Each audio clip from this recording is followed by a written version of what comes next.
tardes, muchas gracias por la invitación, gracias por tenerme aquí. ¿Cuándo nace esta pasión o cuándo descubres la pasión por escribir? Mira, yo empecé a escribir este libro en la sala de cuidados intensivos cuando tenía 24 años. Nací con una cardiopatía congénita de corazón tan compleja que realmente mantenerme hasta esa edad de vida era ya todo un milagro. No había recursos, primeramente recursos médicos para solucionar. Finalmente hubo algo a esa edad, me operan y en ese trayecto fue tan difícil, estuve 2 meses más o menos en el hospital y me di cuenta que estaba tan grave que realmente era muy probable que perdiera la vida. Yo tenía ya para entonces milagrosamente una hija de 9 meses y decidí empezar a escribir el libro porque era lo único que le iba a poder dejar.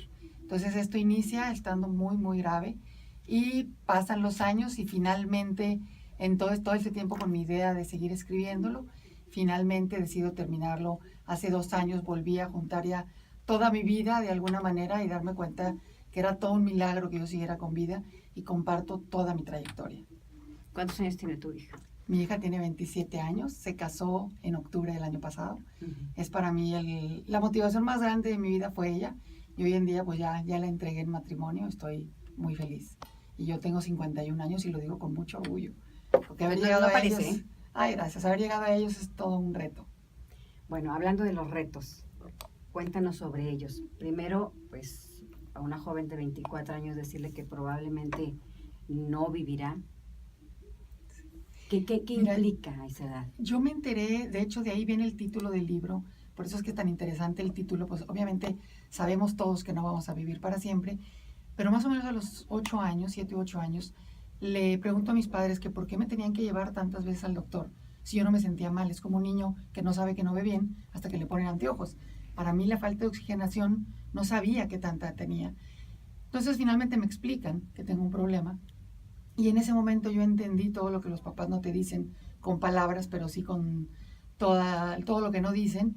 Y dije, entonces yo no voy a vivir para siempre como todos los demás niños. En ese momento entiendo que mi vida estaba comprometida y decidí, bueno, fue inconsciente en ese momento, y eso es parte de lo que yo comparto, que tienes 2 opciones en la vida siempre. Una es quedarte en la tragedia de lo que estás viviendo y otra decidir vivir al máximo y ser feliz con las circunstancias con las que estás viviendo. Y desde muy chiquita aprendí, gracias a mis papás también, y de ahí viene el título del libro. ¿Qué hace una niña de 8 años cuando se entera que no va a vivir para siempre? Pues vivir y morir viviendo. Yo siempre he dicho que el día que la muerte me encuentre, quiero que me encuentre bien viva. Y feliz por lo que veo. Y feliz, además, claro, porque puede estar viva, pero bien triste. Exactamente. Cuéntanos esos 8 años. Es cuando uno anda corriendo por todas partes, queriendo subirse a los árboles, y me imagino que, cuidado, no puedes hacer esto. ¿Qué tanto decían no puedes hacer? O ¿qué tanto te decían, hazlo? Sí, gracias a Dios mis papás nunca fueron sobreprotectores. Eso me ayudó mucho a que no me cortaran las alas. Y ellos desde los probablemente a los 9 meses ya tuvieron un diagnóstico donde les dijeron su hija no va a caminar nunca, no va a salir de la cuna, lo más probable es que viva 9, 10 años máximo. Entonces mis papás ya sabían que mi vida estaba muy comprometida y ellos tomaron igual de esas 2 decisiones, dijeron pues vamos a dejarla vivir y cuidándola, porque no me dejaron de cuidar ni un momento. Y entonces de chiquita tenía muchas limitaciones, no me daba cuenta que no podía hacer muchas cosas. Mis uñas se empezaron a transformar porque no había oxígeno. Las extremidades son las primeras que se ven afectadas con la falta de oxígeno. Y tenía, ahorita ya están muy diferentes después de mi cirugía, que es lo que se llaman palillos de tambor. Entonces las uñas estaban deformes, moradas. Y eso era para mí una vergüenza porque la gente no me veía a mí, sino luego se iban con mis uñas. Y tuve muchos eventos de chiquita antes de entender esos 8 años. Por ejemplo, te cuento uno de ellos. A los 5 años, cuando yo me veía mis uñas y veía todo esto, yo no me identificaba con nadie de mi casa. Yo todo el tiempo estaba buscando ver a mis papás. Todo esto yo lo cuento en el libro, como son miedos de chiquita. Y dije, yo he de ser hija de Godzilla. Yo realmente me lo creía a los 5 años, porque Godzilla en las caricaturas de aquel entonces tenía las uñas todas feas, puntiagudas, gordas y morado. Entonces yo no me atreví a decirle a mi mamá, oye, soy hija de alguien más. Simplemente te guardas ese dolor. Y cuando decidí escribir el libro, finalmente el doctor Fraser, que fue mi cirujano de la segunda cirugía, me dijo, cuéntanos de la niña, porque hoy en día no hay ningún adulto a mi edad que haya sobrevivido con esta cirugía.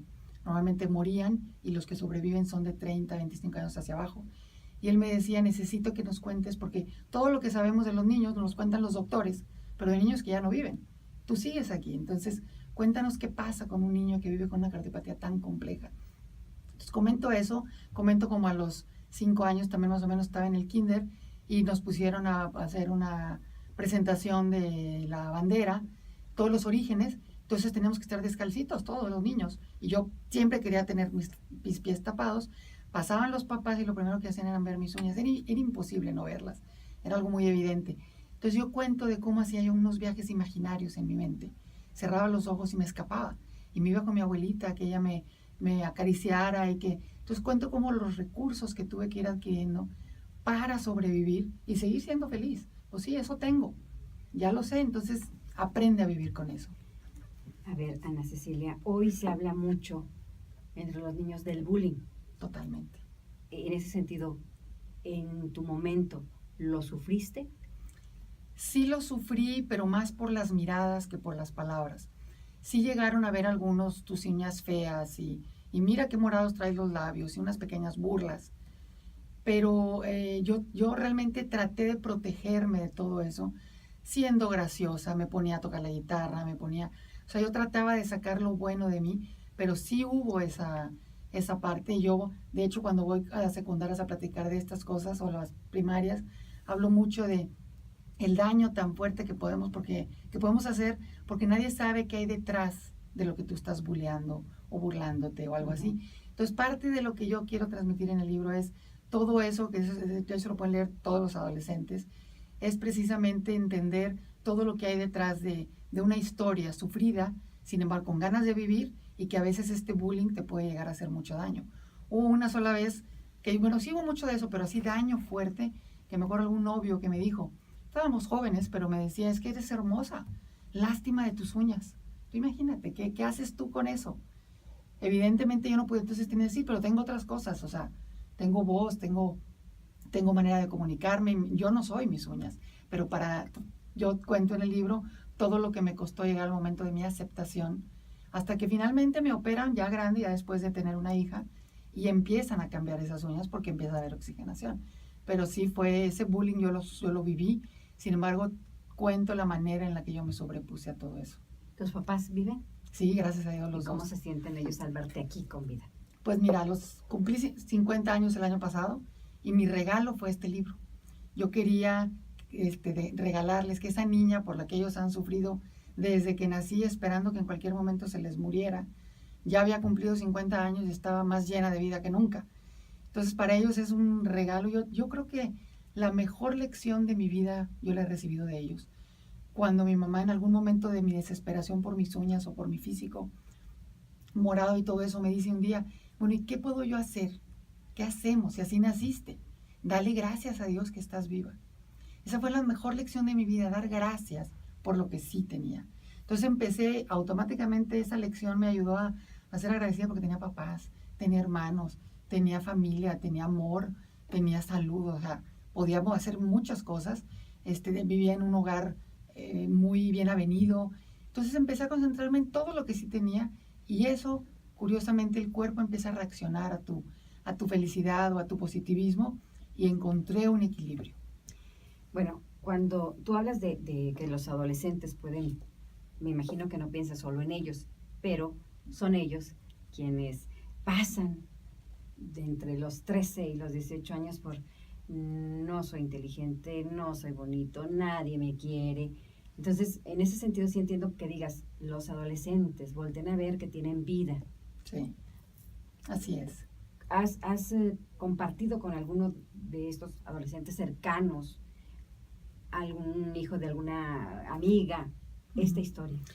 Sí, de hecho vengo regresando de Mérida, en donde presenté mi libro, y estuve en una secundaria con muchachitos de 12 a 15 años y luego en la preparatoria también, y había preguntas muy interesantes. Entonces ellos decían, es que ¿sabes qué? Uno de los niños se acercó y me dijo, una niña con lágrimas en los ojos, me dijo, es que me acabas de cambiar mi vida, porque dice, mi mamá está muy enferma y yo tengo que decirle que tiene que ser feliz, porque yo también quiero ser feliz. Entonces nunca sabes la historia que hay detrás de estas criaturas. Y yo hablé mucho, bueno, de mí como adulto ahora, y luego otros muchachos que se acercaban y me decían, o sea que uno tiene que concentrarse en todas las cosas que sí tenemos.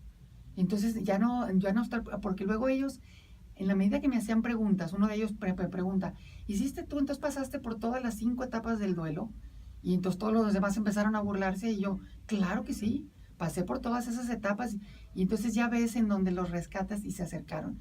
Así que, ¿sabes qué? Realmente nos burlamos mucho porque no sabemos, ¿no? Porque, pues, entonces creo que los he alcanzado a tocar, de que muchas veces esas burlas son por inseguridades, por miedos, y no tanto por querer hacer daño. Ahora, tú dices, tenía unos buenos papás, que ellos me marcaron porque ellos iban a aprovechar tenerte ahí el tiempo que fuera, ¿no? ¿Qué pasa? ¿Y qué le dices a las personas que no tienen una buena situación económica, que a lo mejor no tienen esos padres interesados en el hijo, o aunque estén interesados, no están ahí, y que están ellos enfrentando una serie de problemáticas, que pueden ser enfermedad, que pueden ser carencias, falta de autoestima, etcétera? Mira, yo en lo personal, esta es mi creencia, creo que todos nacemos con cierta cantidad de herramientas. Estas herramientas pueden ser salud, puede ser inteligencia, pueden ser papás, familias avenidas. Finalmente, yo lo que creo es que todos en esta vida nacemos exactamente con las herramientas que necesitamos para salir adelante. Lo que tengas, lo que sí tengas, tienes que concentrarte en ello. A lo mejor es un tío, a lo mejor es un primo, a lo mejor es un amigo, pero tienes que encontrar tu propósito de vida. Yo creo que la clave está en donde tú encuentres para qué estás aquí, a pesar de todo lo que no tienes. Pero si aunque no lo tengas, hay cosas que sí tienes, y en esas hay que concentrarse para salir adelante. Y los muchachos es mucho eso, ¿no? Concéntrate en lo que sí tienes, a pesar de, puedes salir adelante. Decías, mi madre me ayudó. Sí. Cuando estabas en el hospital, en esos 2 meses de interna, ¿qué pasaba por tu cabeza? Volver a ver a mi hija. Mi propósito, mi meta era, tengo que recuperarme, porque yo tengo que volver a ver a mi hija. Sabía perfectamente que estaba tan grave. De hecho, en ese trayecto yo tuve lo que se le llama una experiencia cercana a la muerte. Tuve esa experiencia fabulosa, y de ahí yo sabía que era muy probable que no sobreviviera. Sin embargo, lo que realmente me sostenía era esa esperanza de volver a ver a mi hija. Y lo que me pasó es que, ¿sabes qué? Entendí que a veces las enfermedades y las dificultades son la mejor herramienta para crecer. Y a mí me ayudó esto muchísimo a crecer. O sea, crecí, me fortalecí, me di cuenta de lo que sí valía la pena. Y dejas de preocuparte por todas esas ambigüedades que a veces te distraen en la vida, y no te concentras en que, bueno, estás viva, disfrútalo hoy, agradece, tienes una hija, lo que te dure verla.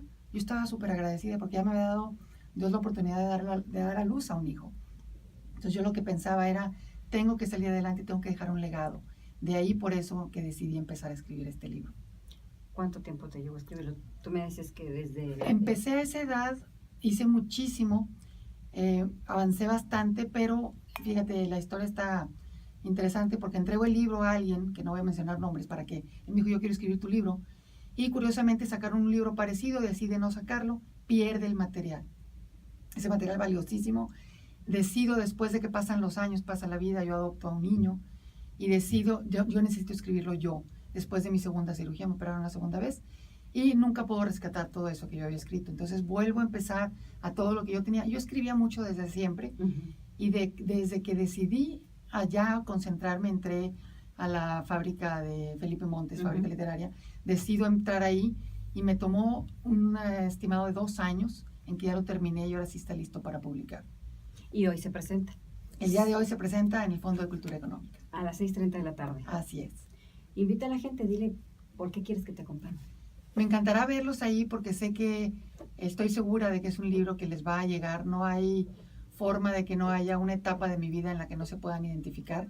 Creo que hay preguntas interesantes que pueden hacer con respecto a la plática. Más que nada va a estar ahí Ángeles Favela y Sofía Segovia, autora del Murmullo de las Abejas. Ella va a presentar mi libro. Una buena madrina. Perfecta madrina, fue mi mentora definitivamente. Se lo agradezco muchísimo, y ella va a estar ahí con nosotros. Ella tiene mucho que decir también de mi libro, porque ella me acompañó en todo este armar del libro. Estoy segura que van a pasar un rato muy agradable, y obviamente Me encantaría que me siguieran en mi página de Facebook, que es Cuando Vivir No Es Para Siempre. Ahí hay mucha información de mi forma de vivir. Y bueno, ahí el libro lo pueden conseguir inclusive ahí o en línea también.